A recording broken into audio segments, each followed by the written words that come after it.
الظالمين فيها جثيا ونذر الظالمين فيها جثيا অমনি নাফরমান ঘুম করিয়া জাহান্নামে পড়িয়া যাবে আল্লাহ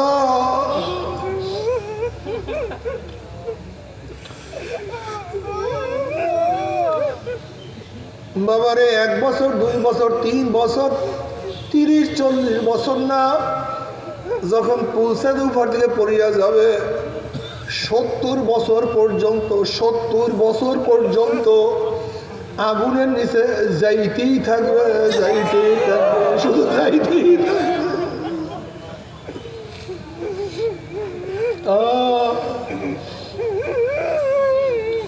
বাবারে যাদের ঈমান আছিল যারা বিশ্বাস করত তাদের অবস্থা কি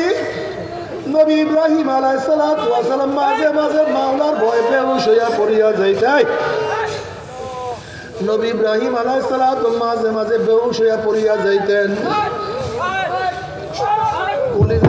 এই অসভ্য কথাকার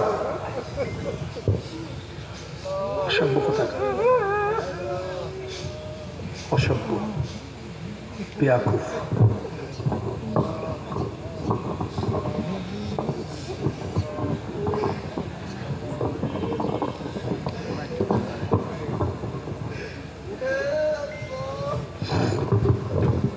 আল্লাহ তুই আমাদের সবাইকে মাফ করিয়া দাও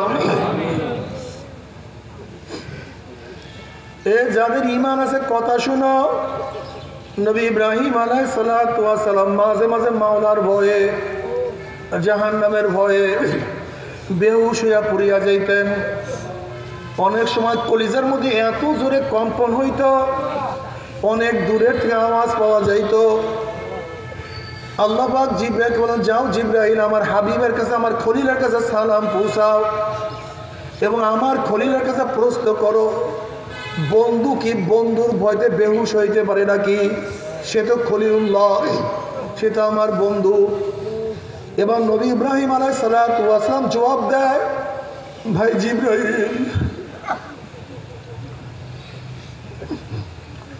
যখন আমার পদস্খলনের কথা মনে পড়ে কিয়ামতের কথা মনে পড়ে মিজানের কথা মনে পড়ে পুলসিরাতের কথা মনে পড়ে তখন আল্লাহর সাথে আমার সম্পর্ক আছে আমি সব ভুলিয়া যাই আমার কিছু মনে থাকে না আসলে বাবারা আমাদের কলবটা তো পাথরের চেয়ে শক্ত হয়ে গেছে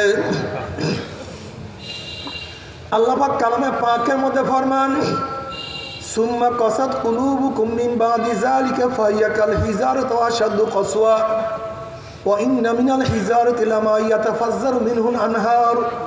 ওয়া ইন্না মিনহা লামা ইয়াশাক্কাকু ফায়াখরুজু মিনহুল মা ওয়া ইন্না মিনহা লামা ইয়াহবিতু মিন খাশিয়াতিল্লাহ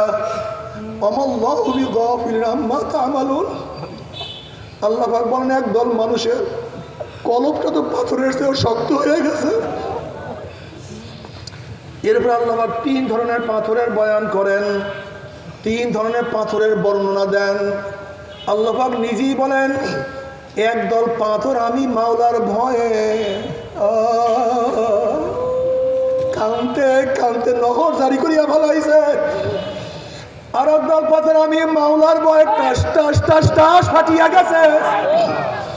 আর এক ধরনের পাথর আমি মাওলার ভয়ে গড়াইয়া গড়াইয়া গড়াইয়া পড়িয়া যাইতে আছে ও মানুষ মাথা পাথরের দলেরা আমি জানি আমার বয়ানে তোমাদের কলম নরম হবে না যেরকম শক্ত পাথর ভাঙ্গার জন্য হাতুড়িওয়ালা যখন হাতুড়ি দিয়া বাড়ি দেয় পাথর বলে হাতুড়িওয়ালা তোমার বাড়িতে আমি ভাঙবো না তখন হাতুড়িওয়ালা বলে পাথর জানি আমার ছোট হাতুড়ি তুই ভাঙবি না আমি তোর জন্য বড় হাতুড়ি নিয়ে আসতে আছি এবার বড় হাতুড়ি দিয়া পিটাইয়া পিটাইয়া ওই পাথর না ভাঙ্গিয়া সারে না বাবারে জানি আমার বয়ানে তোমাদের কলব নরম হবে না এই শক্ত কলবকে নরম করার জন্য আল্লাহ পাক জাহান্নামের মধ্যে আগুনের বড় বড় হাতুড়ি তৈরি করে রাখছে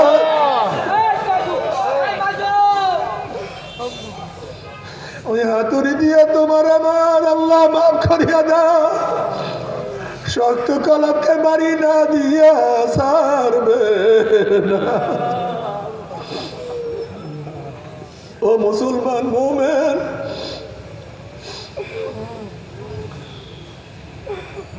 সমস্ত নবীরা কাঁদতে কাঁদতে মাওলার কবরে চলিয়া গেছে, সাহাবারা কাঁদতে কাঁদতে মাওলার কবরে চলিয়া গেছে। উমর ইবনে খাত্তাব রাদিয়াল্লাহু তাআলা কাঁদতে কাঁদতে গালে দুইটা কালো দাগ পড়াইয়া ফেলাইছে। আব্দুল ইবনে আব্বাস কাঁদতে কাঁদতে অন্ধ হয়ে গেছে। রশিদ আহমদ গঙ্গির কাঁদতে কাঁদতে অন্ধ হয়ে গেছে।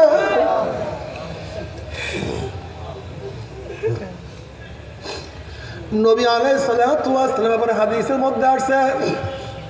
ওয়ালিজাউ ফি আজিজু কাজিজিল মিরজাল মিনাল বুকা। নবী আলাইহিস সালাতু ওয়াস নামাজের মধ্যে এমন ভাবে কাঁদতেন মনে হয় কলিজার থেকে গুম গুম গুম গুম কান্নার আওয়াজ বের হয়ে আসতো।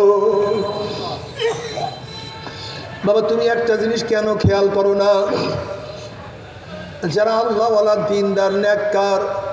তাদের চোখে পানি, আর আমরা যারা গুনাহগার আমাদের চোখে পানি নাই। আমরা যারা নামাজ পড়ি না, রোজা রাখি না, গুনার মধ্যে আমাদের চোখে পানি নাই। অথচ উল্টা হওয়া উচিত ছিল, আমরা যারা গুনাহগার আমাদের চোখে বেশি পানি থাকা উচিত ছিল, আর যারা নেককার তাদের চোখের মধ্যে পানি কম থাকা উচিত ছিল। কিন্তু কেন উল্টা হয়ে গেছে? তার মানে কপাল পুড়িয়ে গেছে, কপাল পুড়িয়ে গেছে। বাবা ও যুবক বাবা রে, ও আমার গরিব বাবারা, দুনিয়াতে রৌদ্রের মধ্যে কাজ করতে করতে পিঠটাকে কালো বানাইয়া ফেলাইছো, গামাইতে গামাই